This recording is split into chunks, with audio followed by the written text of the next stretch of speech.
April 8th, 1943. North Atlantic, 52 degrees north, 41 degrees west. 300 feet beneath the surface of the Atlantic, in a steel cylinder no wider than a city bus, Kapitän Lieutenant Heinrich Lehmann Willenbrock pressed his forehead against the cold periscope housing and listened to a sound that turned his blood to ice water. It came through the hull as a metallic ping, sharp and distinct, followed by silence. Then another ping, closer now, more insistent. Around him in the control room of U-96, 23 men froze in attitudes of suspended motion. One hand on a valve wheel, another checking depth gauges, a third halfway through plotting coordinates on the navigator's chart. The air inside the boat was thick with diesel fumes, human sweat, and the acrid smell of battery acid seeping from overworked cells that powered their silent running. Every breath was measured, every movement calculated to minimize noise, because somewhere above them in the darkness of the storm-tossed Atlantic, a British corvette's Aztec sonar was methodically painting their position with pulses of sound that penetrated water and steel with merciless precision. The pinging continued, each pulse a declaration that they had been found, that the hunter had become the hunted, that the elaborate cat-and-mouse game of submarine warfare had shifted decisively against them. Lehmann Willenbrock had been at sea for 18 months, had sunk 17 Allied merchant ships totaling over 90,000 tons, had survived depth charge attacks that cracked hull plates and shattered light bulbs, had earned the Knight's Cross for his successes in the brutal mathematics of tonnage warfare. But this sound, this methodical, inexorable pinging that tracked their every evasive maneuver, represented something fundamentally different from the random pattern bombing of earlier war years. This was technology hunting technology, science defeating human instinct, and it meant the rules of the Atlantic battle had changed in ways that made all his experience suddenly obsolete. The story of what U-boat crews said when Allied sonar locked onto them is a chronicle of technological transformation in warfare, of how innovation shifted advantage in the Battle of the Atlantic from the hunters to the hunted, from the undersea wolves that had nearly strangled Britain's lifeline to the Allied anti-submarine forces that would ultimately decimate the German submarine fleet with scientific precision. For the first 3 years of the war, German U-boats had waged devastatingly effective commerce warfare against Allied shipping, operating in groups called wolf packs that converged on convoys, attacking at night on the surface where their superior speed and low profile made them nearly impossible to detect. Between September 1939 and March 1943, U-boats sank over 14 million tons of Allied shipping. Tankers carrying fuel, freighters loaded with food and raw materials, troop ships carrying soldiers to distant theaters. The campaign came terrifyingly close to success in early 1943, when monthly shipping losses exceeded the rate of new construction, when British oil reserves dwindled to weeks of supply, when Admiral Karl Dönitz, commander of the U-boat arm, believed he was on the verge of severing the Atlantic supply line and forcing Britain to negotiate peace. But May 1943 would become known as Black May in German submarine history, a month when 41 U-boats were lost, when the kill ratio between Allied ships sunk and U-boats destroyed reversed catastrophically, when it became clear that continuing the Atlantic campaign meant sending crews to near-certain death. The technological revolution that produced this reversal was not a single invention, but a constellation of innovations. Improved Aztec sonar that could track submerged submarines with increasing accuracy. Airborne radar that could detect surfaced U-boats in darkness and fog. Ahead-throwing weapons like Hedgehog that attacked submarines before they could escape beneath the attacking ship.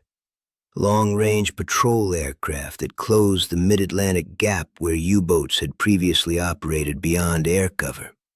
And most crucially, the breaking of German naval codes that allowed convoys to be routed around wolfpack concentrations. For U-boat crews who had once stalked convoys with predatory confidence, the experience of being hunted by technologies they could not see or understand produced a psychological transformation as profound as any physical defeat. The German submariners had expected danger. They had volunteered for the most hazardous duty in the Kriegsmarine, knowing that U-boat service offered a combination of elite status, camaraderie, and mortality rates that would ultimately claim 3 out of every 4 men who served. What they did not expect was obsolescence. They did not expect that the advantages of stealth and surprise that had defined submarine warfare would be systematically neutralized by detection technologies they could not counter. They did not expect to spend weeks at sea in deteriorating conditions.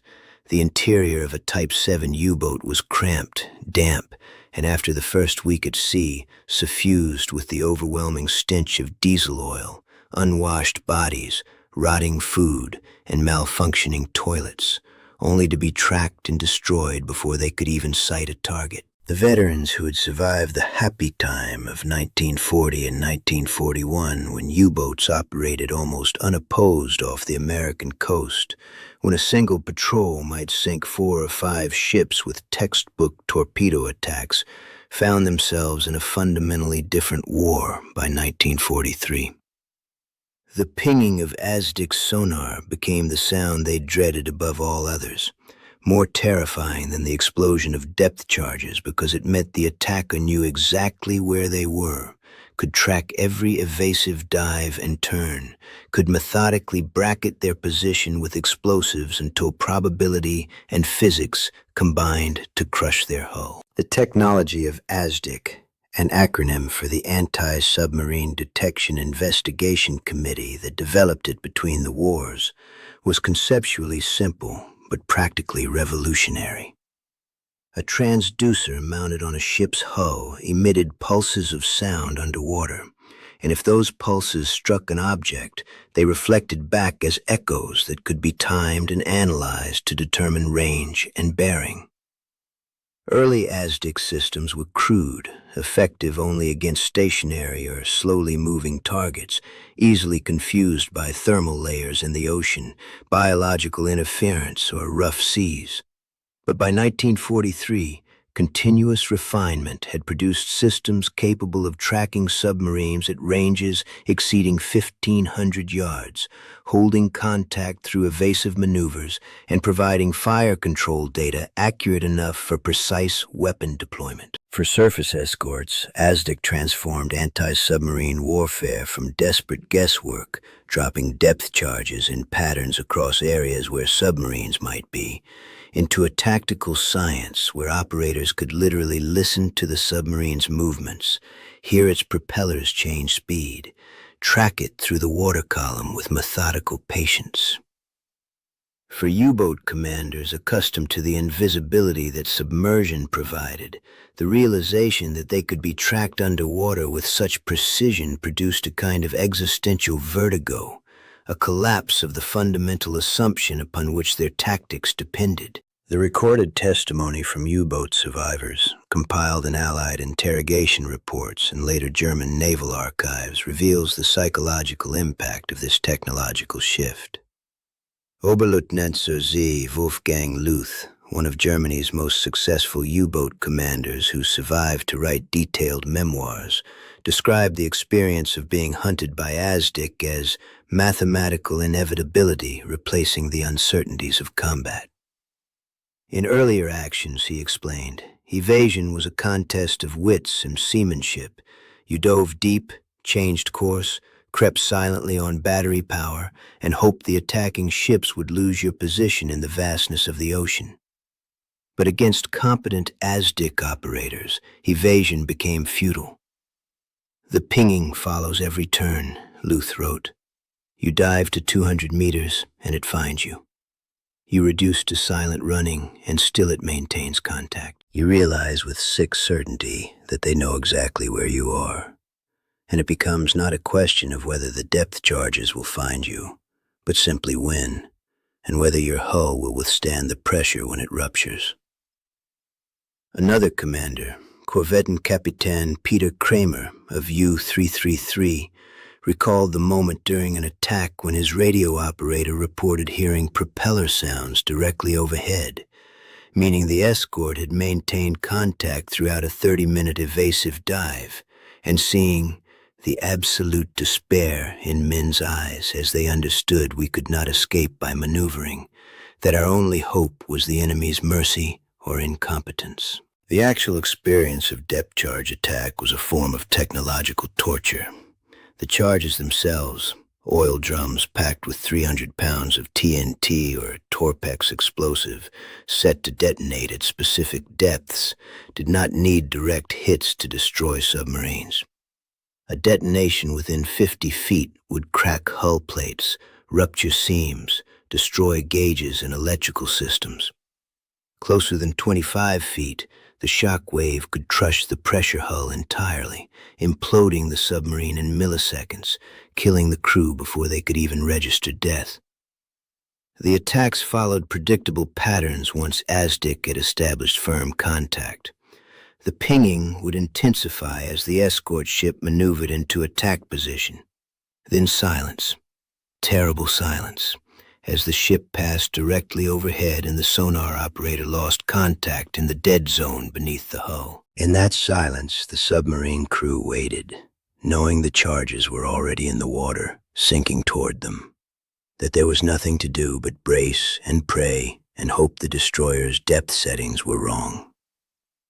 Then the explosions, a series of massive concussions that seemed to strike the hull like enormous hammers, that threw men against machinery, that shattered glass and ruptured pipes and extinguished lights, plunging the interior into darkness broken only by emergency lanterns and the occasional spark from damaged electrical systems.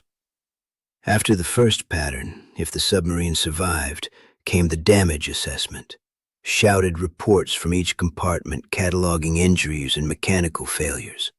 And then the pinging resumed, the escort maintaining contact, preparing another attack, and another, until the submarine was destroyed or managed to escape. The symbolic sound that haunts every account of U-boat warfare in the Atlantic's later years is that ping. The ASDIC pulse penetrating the hull, audible to every man aboard, regular and mechanical and utterly remorseless. It represented not just detection, but dominance, the manifestation of Allied industrial and scientific superiority translated into undersea acoustics. German submariners developed superstitious dread of the sound, investing it with almost supernatural malevolence. Veterans described lying in their bunks during rest periods between watches and being unable to sleep because they imagined hearing the ping in the normal creaks and groans of the hull under pressure. Some men broke under the psychological strain. There are documented cases of submariners suffering complete nervous collapse during extended depth charge attacks, needing to be restrained by crewmates, some never recovering even after surviving and returning to port. The ping became a shorthand in submarine slang for everything terrifying about the Battle of the Atlantic in its final years. To say a patrol had been pinged from Biscay to mid-Atlantic meant relentless hunting, no respite, constant danger. To say a commander had lost his nerve for the ping meant he could no longer function effectively under ASDIC tracking. The sound dominated tactical discussions, appearing repeatedly in war diaries and patrol reports, commanders noting when pinging began, how long contact was maintained, what evasive measures proved ineffective. It was the acoustic signature of technological defeat. The transformation in German submarine tactics reflected growing detection as Allied detection capabilities improved. In 1940 and 1941, U-boats had operated primarily on the surface at night, using their diesel engines for speed and their low profile for stealth, submerging only when aircraft appeared or when attacking well-defended convoys. By 1943, the proliferation of airborne radar made surface operations suicidal even in darkness. Aircraft could detect the submarine's conning tower from miles away and attack before the crew could dive to safety. U-boats were forced to remain submerged for longer periods, operating on battery power that limited speed to 4 or 5 knots and eventually required surfacing to recharge. But surfacing meant exposure, and Allied patrol aircraft equipped with Lee lights, powerful searchlights that could illuminate surfaced submarines at night, were sinking U-boats faster than they could be replaced. Dönitz introduced the snorkel in 1944. A breathing tube that allowed submarines to run diesel engines while submerged at periscope depth. But even this innovation provided only marginal advantage. Snorkels left wakes detectable by radar, and operating at shallow depth made submarines more vulnerable to ASDIC detection and attack. The human cost of this technological arms race was staggering. Of the approximately 40,000 men who served in German U-boats during the war, over 30,000 died, a 75% casualty rate that exceeded any other military service in any nation during the conflict. The crews understood their odds with mathematical clarity. By late 1943, the average operational lifespan of a U-boat was measured in months, not years. New boats and replacement crews were being fed into the Atlantic campaign with the grim inevitability of attrition warfare, sent out knowing their chances of survival were minimal. Yet they went, driven by military discipline, by belief in national cause, by the peculiar bonds of submarine service that created intense loyalty within crews, even as the strategic situation became hopeless. The interrogation reports of Allied intelligence officers who questioned U-boat survivors reveal a consistent pattern. Initial defiance and military correctness giving way, often within hours, to profound relief at having survived, mixed with guilt at being alive when so many crewmates had drowned, and gradually, an understanding that Germany was losing not just battles, but the entire technological foundation of modern warfare. The tactical manual for ASDIC operators, declassified decades after the war, reads like a textbook on methodical hunting. It describes optimal ping intervals for different search patterns, techniques for distinguishing submarine echoes from biological returns or thermal layers, procedures for maintaining contact while maneuvering into attack position. What emerges from the sterile technical language is a picture of submarine hunting transformed from art to science, from intuition-based pursuit to systematic process. The operators, often young sailors with minimal peacetime experience but intensive training in sound interpretation, learned to identify submarine types by their acoustic signatures, to recognize evasive tactics, to predict where a submarine would maneuver based on ocean depth and thermal conditions. The technology created a new kind of warrior, not the romantic submarine commander relying on courage and cunning, but the technical specialist with headphones and oscilloscope, defeating enemies he never saw with weapons he deployed by calculation rather than instinct. The British corvettes and frigates that formed the backbone of convoy escort forces were purpose-built submarine hunters, designed around their ASDIC systems the way submarines were designed around their torpedoes. Ships like HMS Starling, commanded by Captain Frederick Johnny Walker, the most successful U-boat hunter of the war, operated with refined tactical precision. Walker developed the creeping attack technique, where one escort maintained ASDIC contact while directing another ship to approach the submarine from an unexpected direction and attack with minimal warning. In February 1944, Walker's second escort group sank 6 U-boats in a single 3-week patrol, a demonstration of how completely the technological balance had shifted. Walker himself described submarine hunting with language that emphasized its systematic nature. Patient maintenance of ASDIC contact reduces the engagement to an engineering problem. The submarine's battery capacity and oxygen supply are finite. Our depth charges and endurance are, by comparison, unlimited. The outcome is therefore mathematically determined, provided we make no errors in execution. It was clinical, efficient, and utterly devastating to German submarine operations. The breaking of German naval codes through the ultra-intelligence program multiplied the effectiveness of improved detection technologies.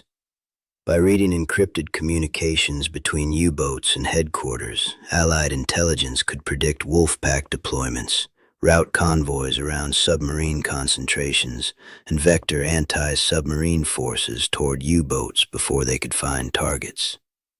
For German submarine commanders who wondered why convoys consistently evaded their patrol lines, why Allied escorts sometimes seemed to be waiting in ambush, why their supposedly secret orders appeared to be known to the enemy, the reality was too terrible to accept.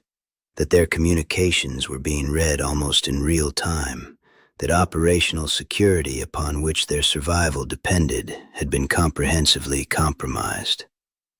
The few commanders who suspected code compromise were overruled by German naval cryptographers who insisted the Enigma cipher system was unbreakable. This combination of technological detection and intelligence foreknowledge created a situation where U-boats were being destroyed faster than they could inflict meaningful damage, with a tonnage equation that had nearly won Germany the Atlantic battle in early 1943, reversed catastrophically by mid-year. What U-boat crews said when Allied sonar locked onto them varied from grim fatalism to desperate profanity, from prayers to technical acknowledgments. But underlying every utterance was the understanding that the nature of submarine warfare had fundamentally changed. The acoustic warfare specialist aboard U-96, listening to the pinging through hydrophones that amplified the sound into overwhelming presence, reportedly turned to his captain during one attack and said simply, "They can count the rivets on our hull." It was not literally true, but emotionally accurate.